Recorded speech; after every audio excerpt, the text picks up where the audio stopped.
This is Jocko Podcast number 59 with Echo Charles and me, Jocko Willink.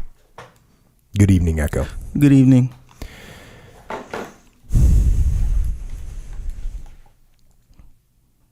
Their screams are the worst. We're more than 100 meters away on the other side of the river, but I can hear Marines dying. Their armored vehicle hit a landmine. It caught fire with 15 men aboard. They scream as they burn alive. The radio chatter is desperate, almost hysterical. Nobody can get to them. There will be no salvation. Only a torturous death in the flames.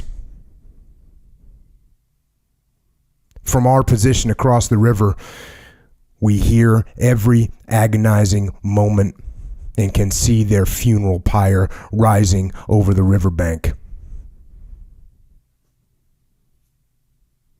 I can do nothing. It is the most helpless, enraging feeling I've ever experienced. I have no way to get across the water to those burning men. It takes forever for the last screams to fade away.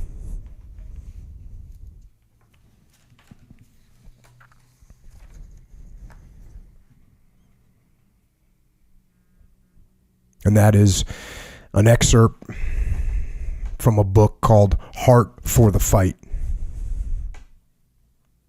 And it's written by a guy named Brian Stann. And if you don't know who Brian Stann is, you can Google him.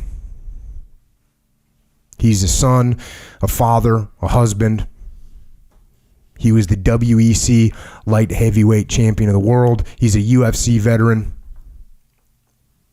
11 fights in the UFC, with some wins and some losses against some of the best fighters in the world.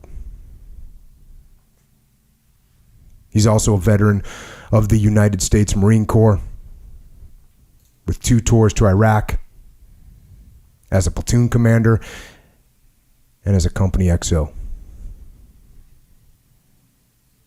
And I am honored tonight to actually have Brian with us here as a guest. Mr. Brian Stann, welcome to the show. I gotta tell you, that's I have not been introduced like that before. That's an excerpt of that book that I could honestly say I haven't laid eyes on.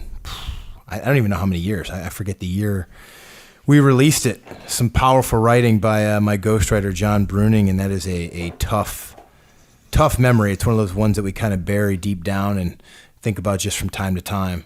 But certainly when you at times where maybe you take things for granted in life, it's good to go back to that moment, and realize that whatever I may be whining about or whatever I think is difficult at the time is a heck of a lot easier than it once was, and I need to be grateful.